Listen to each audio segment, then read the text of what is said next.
Assalamualaikum warahmatullahi wabarakatuh.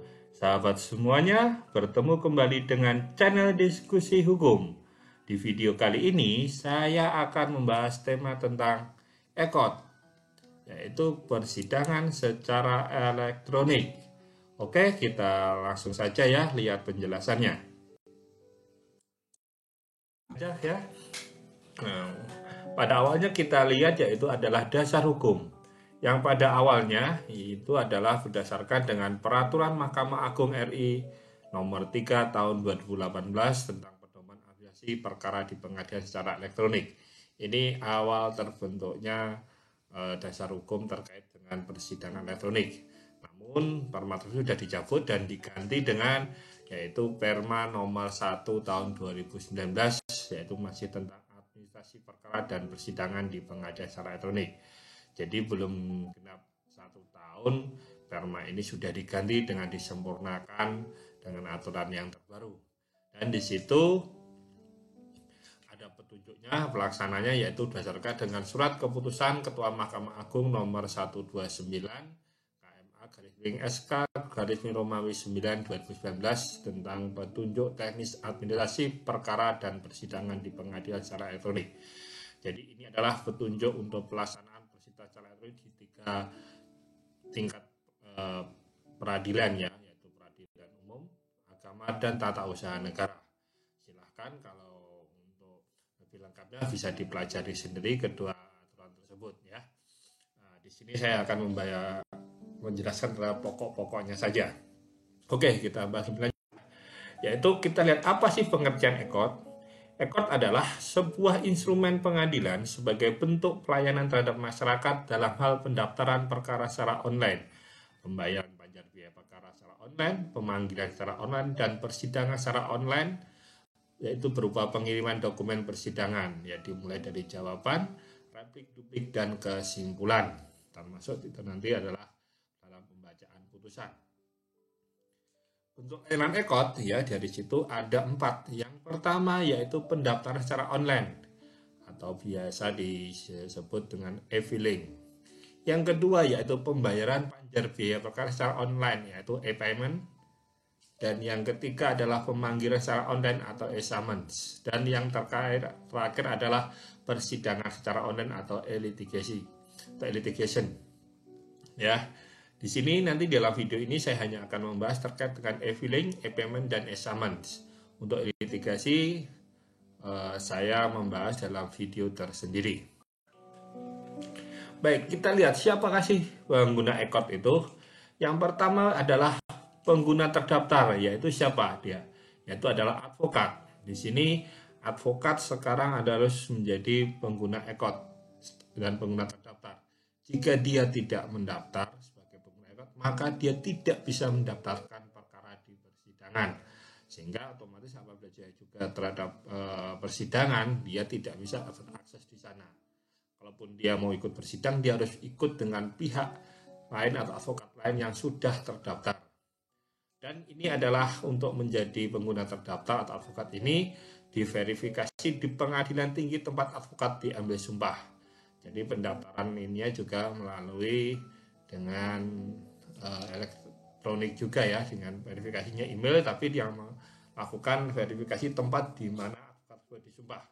Syarat berkasnya yaitu KTP, kartu advokat, dan berita acara sumpah.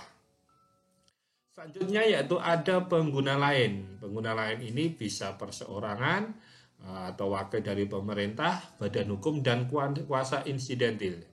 Di sini pengguna lain ini pendaftarannya di pengadilan tingkat pertama. Jadi beda ya dengan advokat. Seterusnya dia menggunakan akun EKOT. Tapi kalau pengguna lain hanya terbatas pada perkara tertentu. Jadi hanya untuk 1 kali persidangan dan maksimal dibatasi jangka waktunya yaitu dalam aksesnya 14 hari setelah putusan tersebut berkekuatan hukum tetap. Jadi di situ aksesnya dibatasi. Dan apabila kembali jika menggunakan, maka perlu namanya aktivasi. Jadi datang ke pengadilan tingkat pertama mengajukan aktivasi atas akun EKOT-nya. Baik, kita lihat apa syaratnya ya untuk pengguna lain ini. yaitu apabila itu perorangan, yaitu dengan KTP atau keterangan pengganti KTP atau paspor, ya di situ dia bisa mendaftarkan ya. Yang kedua, yaitu pemerintah. Pemerintah di sini dasarkan juga orangnya adalah KTP, surat keterangan pengganti KTP, kartu pegawai, dan surat kuasa atau surat tugas, karena ini adalah person yang mendapatkan kuasa dari pemerintah. Untuk badan hukum, yaitu di sini ada tetap sama KTP dan surat keputusan sebagai karyawan, dan tentu juga surat kuasa khusus. Dan kalau untuk kuasa insidentil, yaitu orang perorangan yang menerima kuasa dari orang lain, yaitu berupa KTP atau keterangan pengganti KTP, surat kuasa khusus, dan adalah izin insidentil dari ketua pengadilan. Ini ya untuk saat berkas untuk sebagai pengguna lain dalam EKOT. Baik, bagaimana cara mengakses EKOT? Yaitu silahkan kunjungi website di www.ekotmahkamaagung.go.id atau bisa ketik EKOT di web pencari situs seperti Google, yaitu buka Google langsung ketik aja EKOT, maka akan muncul tampilan seperti ini. Ya, silahkan. Di situ bisa login sebagai pengguna terdaftar atau di situ ada syarat keanggotaan, semua di situ bisa diakses di situ ya.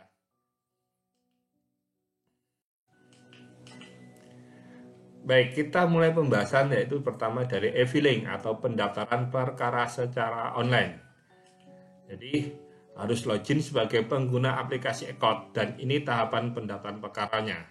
Jadi jika kuasanya banyak, cukup satu orang yang mendaftarkan di EKOT tersebut. Yang pertama yaitu, jadi kita memilih dulu pengadilan mana yang berwenang. Selanjutnya, karena dia adalah advokat, maka dia harus mengunggah atau mengupload surat kuasa. Yang ketiga, setelah dia mengupload surat kuasa, akan mendapat nomor pendaftaran online. Bukan nomor perkara ya, jadi baru nomor pendaftaran. Selanjutnya, silahkan menginput data pihak ya. Data pihak di sini dari pihak penggugat, ya, di situ diisi, dan akhirnya nanti pihak tergugat. Di sini akan terkait dengan besarnya panjar biaya perkara. Semakin banyak jumlah tergugat, maka akan semakin besar jumlah perkaranya, ya begitu.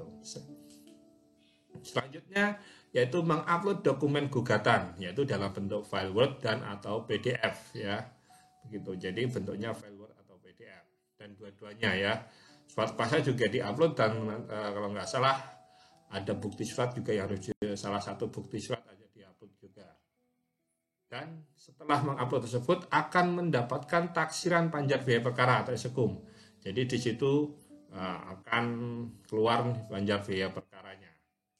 Dan selanjutnya adalah membayarkan pembayaran secara virtual account pada bank yang ditunjuk. Ingat, dalam pembayaran ini tidak boleh lebih banyak atau kurang, harus pas sesuai dengan yang disebutkan taksiran dalam panjar biaya perkara. Jika tidak sesuai, tidak sama persis, maka pendaftaran pasti akan tidak diverifikasi atau ditolak. Ya, e-payment.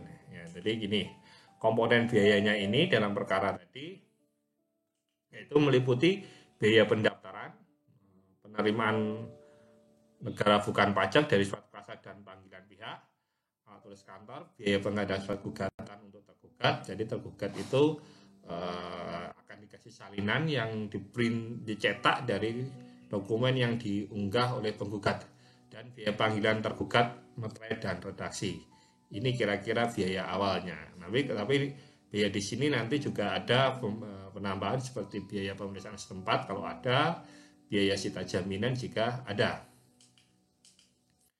Biaya panggilan pihak ini untuk tergugat ada 5 kali, ya, 5 kali besaran, yaitu meliputi 2 kali untuk proses mediasi dan panggilan sidang sebanyak 3 kali. Khusus di pengadilan agama terkait cerai talak yaitu jumlahnya 6 kali, yaitu mediasi 2, panggilan sidang 3, dan ikrar talak 1. Sedangkan untuk perkara ditun yaitu penggugat 2 kali dan untuk tergugat 3 kali. Ini komponen biaya perkaranya ya. Saya sebutkan tadi bahwa membayar uang perkara harus sesuai dengan SEKUM. Jika tidak sama maka tidak akan diproses, pasti akan ditolak pendaftaran biaya pendaftaran perkaranya. Baik, sekarang bagaimana verifikasi pendaftaran ekot oleh pengadilan? Verifikasi berkas yaitu dilaksanakan pada hari kerja berakhir pada jam 15.00 waktu setempat. Jadi jika di upload atau diunggah setelah jam 15.00, maka prosesnya akan dilaksanakan pada hari berikutnya, pada hari kerja berikutnya maksud kami. Verifikasi dilakukan setelah adanya pembayaran uang panjar atau sekum tadi ya, saya terangkan tadi bahwa setelah pembayaran tadi maka baru bisa diverifikasi.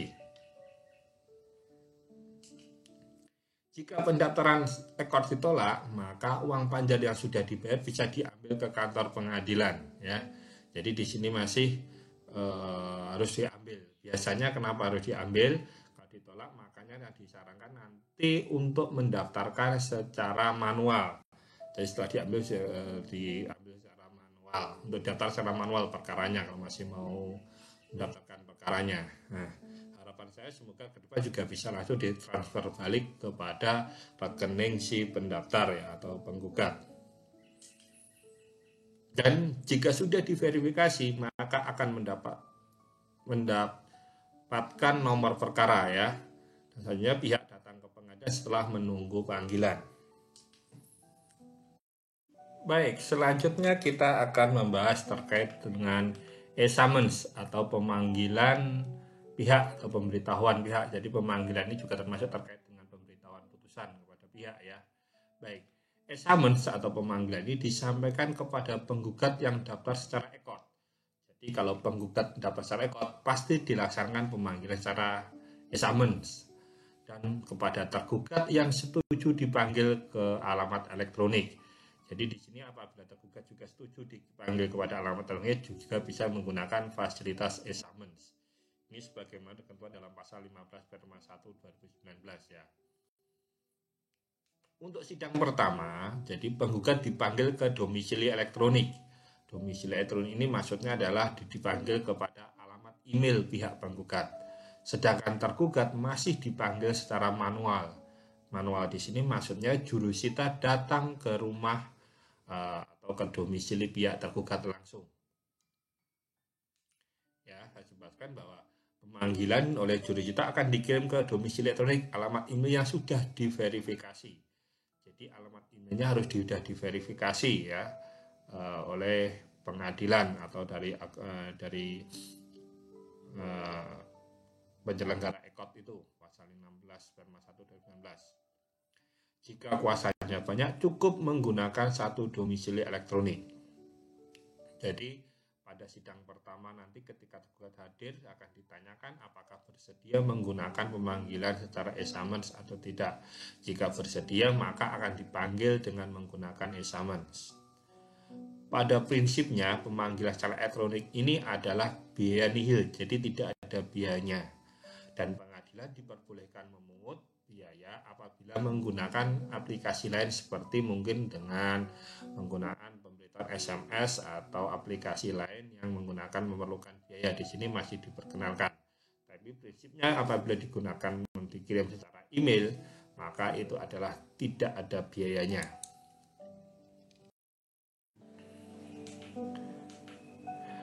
Terkait dengan pemanggilan di luar yurisdiksi, yaitu pemanggilan juga dilakukan melalui elektronik dan surat panggilan ditembuskan kepada pengadilan wilayah hukum tempat pihak tersebut berdomisili. Jadi yang melakukan tetap jurusita pengadilan yang memeriksa perkara. Namun pada panggilan tersebut ditembuskan ada laporannya kepada pengadilan di mana wilayah hukum tempat pihak tersebut berdomisili. Tapi kalau untuk pertama kali tadi tetap dilakukan secara manual ya. Untuk pemanggilan pihak yang berdomisili di luar negeri, jadi menurut aturan nota kesepahaman antara Mahkamah Agung dan Kementerian Luar Negeri atau rogatori. Jadi sini ada aturan, jadi tetap berdasarkan mengacu hal tersebut. Dan perlu diingat bahwa ketentuan pemanggilan dianggap sah dan patut jika memenuhi ketentuan hukum acara perdata yang berlaku. Itu ya sudah tahu ya tentang pemanggilannya ya, minimal 3 hari dilakukan pada hari jam kerja. Ya, begitu.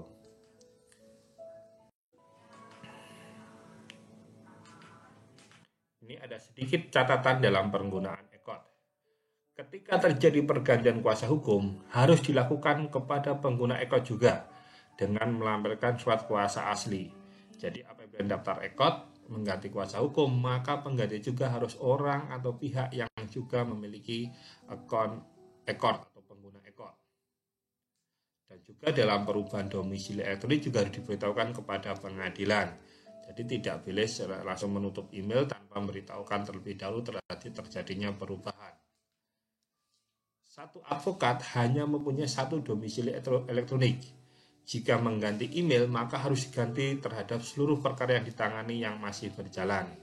Jadi satu advokat punya satu akunnya, emailnya, maka di situ digunakan untuk beberapa perkaranya. Jika satu nanti akan diganti, maka di situ secara sistem akan mengganti akunnya di sini, ya. Nah, jadi nanti yang lain kalau masih berjalan ya akan terikut diganti.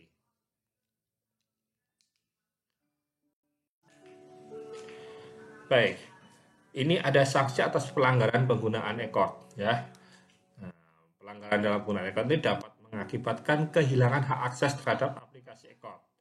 Yang pertama ini ada sanksi ringan atau teguran. Yang kedua sanksi sedang, pencabutan akses sementara, jadi aksesnya sementara dibekukan. Dan sanksi berat berupa pencabutan hak akses permanen atau penghapusan akun.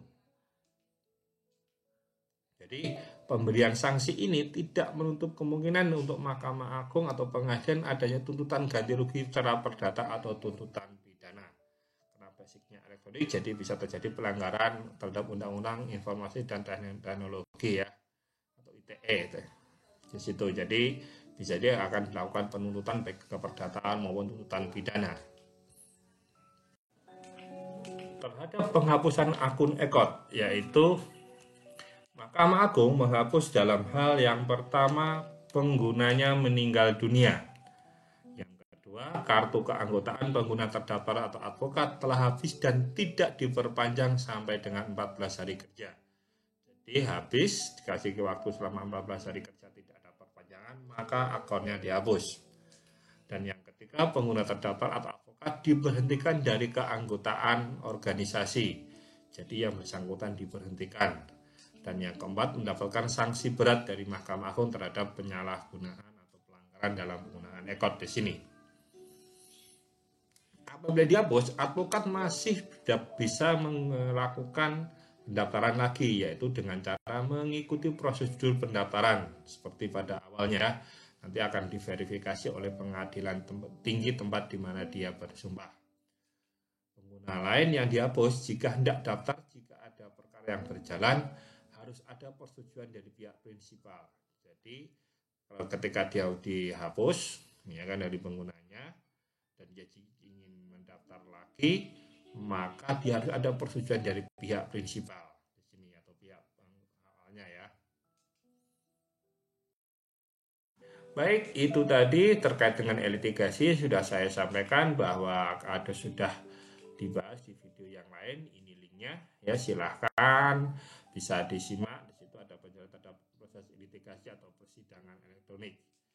Jika ada pertanyaan, silahkan disampaikan di kolom komentar, dan terima kasih sudah menonton video ini. Jangan lupa silahkan klik tanda lonceng dan subscribe channel ini. Nanti kalian akan mendapatkan informasi adanya video penjelasan hukum terbaru dari kami. Sampai bertemu di video kami selanjutnya.